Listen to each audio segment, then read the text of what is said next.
രാഷ്ട്രീയ യുവജനതാദൾ സോഷ്യലിസ്റ്റ് വിദ്യാർത്ഥി ജനത വില്യാപ്പള്ളി പഞ്ചായത്ത് ഏകദിന ക്യാമ്പ് സംഘടിപ്പിച്ചു.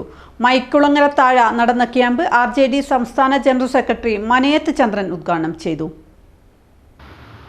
RJD വില്യാപ്പള്ളി പഞ്ചായത്ത് കമ്മിറ്റിയുടെ നേതൃത്വത്തിലാണ് ക്യാമ്പ് സംഘടിപ്പിച്ചത്. വില്യാപ്പള്ളി മൈക്കുളങ്ങര താഴയിൽ വെച്ച് നടന്ന ക്യാമ്പിന്റെ ഔപചാരികമായ ഉദ്ഘാടനം RJD സംസ്ഥാന ജനറൽ സെക്രട്ടറി മനയത്ത് ചന്ദ്രൻ നിർവഹിച്ചു. നാടിന്റെ സമാധാനം തകർക്കാൻ യഥാർത്ഥത്തിൽ ഇവിടെ വളരെ സമാധാനപരമായി ഒരു ഭിന്നതയുമില്ലാതെ വിവിധ ജാതി ജനവിഭാഗങ്ങൾ ഐക്യത്തോടുകൂടി രാഷ്ട്രീയ പാർട്ടികൾ ഐക്യത്തോടുകൂടി ജീവിക്കുന്ന ഒരു പ്രദേശമാണ്. ഒരു നാടിൻ്റെ സമാധാനം വളരെ പ്രധാനപ്പെട്ടതാണ്. ആ സമാധാനം തകർക്കാൻ നമ്മുടെ പാർട്ടിയുടെ സജീവത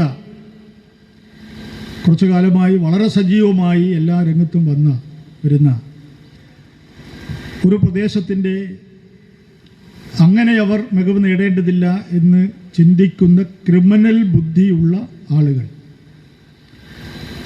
അവരാണ് ഈ ക്രൂരകൃത്യം ചെയ്തിട്ടുള്ളത്.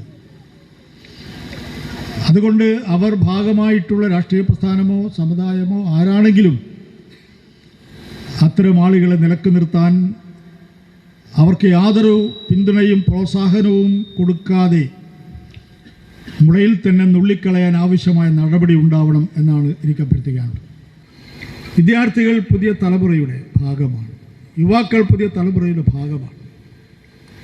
ജയപ്രകാശ് നാരായണൻ തൻ്റെ സമ്പൂർണ്ണ വിപ്ലവം പ്രഖ്യാപിക്കുന്നത് പാറ്റ്ന നഗരത്തിൽ ചേർന്ന 10 ലക്ഷത്തിലധികം പങ്കെടുക്കുന്ന യുവാക്കളെ സാക്ഷി നിർത്തിക്കൊണ്ടാണ്. സമ്പൂർണ്ണ വിപ്ലവത്തിന്റെ ലക്ഷ്യം ഒരു ഭരണാധികാരികളെയോ ഭരണകൂടത്തെയോ നിരന്തരമായി ജനങ്ങളുടെ സമ്മർദ്ദത്തിന് വിധേയമാക്കി പരിവർത്തനത്തിന് വിധേയമാക്കുകയും ജനങ്ങൾക്ക് അനുകൂലമായി മാറ്റുകയും ചെയ്യുക എന്നതാണ്. അതിന് വേണ്ടത് ആദ്യം നമ്മുടെ മനസ്സിൽ മാറ്റമുണ്ടാവണം. ഓരോ മനുഷ്യൻ്റെയും മനസ്സിൽ മാറ്റമുണ്ടാവണം. അങ്ങനെ മാറ്റമുണ്ടാകുമ്പോൾ നമ്മുടെ സന്ദർഭങ്ങളിൽ മാറ്റമുണ്ടാകും, നമ്മുടെ സമൂഹത്തിൽ മാറ്റമുണ്ടാകും. അങ്ങനെ മനസ്സിൽ മാറ്റമുണ്ടായി, സാഹചര്യത്തിൽ മാറ്റമുണ്ടായി, സമൂഹത്തിൽ മാറ്റമുണ്ടാകുമ്പോൾ ഒരു മാതൃകാപരമായ സമൂഹമുണ്ടാകും. അതിലേറ്റവും പര്യാപ്തമായ വിഭാഗം ഏതാണ്? ജയപ്രകാശ് നാരായണൻ ഇന്ത്യൻ സോഷ്യലിസ്റ്റ് പ്രസ്ഥാനത്തിൻ്റെ, ഇന്ത്യയിലെ സാമൂഹ്യ വിപ്ലവത്തിൻ്റെ പിതാവെന്ന് വിശേഷിപ്പിക്കാവുന്ന ലോഹിയോടൊപ്പം ഈ പ്രസ്ഥാനത്തെ സംഘടിപ്പിച്ച് മുന്നോട്ട് പോയ ഇന്ത്യയുടെ പ്രധാനമന്ത്രിയോ ഡെപ്യൂട്ടി പ്രധാനമന്ത്രിയോ കേന്ദ്രമന്ത്രിയോ എല്ലാം ആവാമായിരുന്നിട്ടും ഒരു പഞ്ചായത്ത് കമ്മിറ്റിയും പഞ്ചായത്ത് ബോർഡ് മെമ്പർ പോലും ആവാതെ ഈ രാഷ്ട്രത്തിന് വേണ്ടി ജീവിതം സമർപ്പിച്ച JP ഈ രാജ്യത്തെ യുവാക്കളെ നോക്കി പറഞ്ഞു, ഇവിടുത്തെ കർഷകർക്ക് അവരുടേതായ താല്പര്യമുണ്ടാകും, തൊഴിലാളികൾക്ക് അവരുടേതായ താല്പര്യമുണ്ടാകും.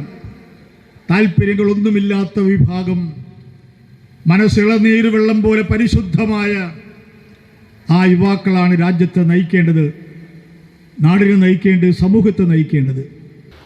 RJD ജില്ലാ പ്രസിഡന്റ് കിരൺ ചിത്ത്, SBC ജില്ലാ പ്രസിഡന്റ് വിസ്മയ മുരളീധരൻ തുടങ്ങിയവർ മുഖ്യപ്രഭാഷണം നടത്തി. Vasu master, KM Babu, Vinod Cheriyath, MTK Suresh, Shijin Kodakkalandi എന്നിവർ സംസാരിച്ചു. തുടർന്ന് പഠന ക്ലാസ്, ഗ്രൂപ്പ് ചർച്ച എന്നിവ നടന്നു. വൈകുന്നേരം നടന്ന സമാപന സമ്മേളനത്തിൽ ആയാടത്തിൽ രവീന്ദ്രൻ ഉദ്ഘാടനം ചെയ്തു. മലയിൽ രാജേഷിന്റെ അധ്യക്ഷതയിൽ നടന്ന ചടങ്ങിൽ മലയിൽ ബാലകൃഷ്ണൻ, സുരേഷ് കേളോത്ത്, ജിഷ്ണു എന്നിവർ സംസാരിച്ചു. തുടർന്ന് ഗ്രാമക്കേളി വടകരയുടെ നാട്ടുപുലിക നാട്ടുനന്മയുടെ പാട്ടുത്സവം നടന്നു.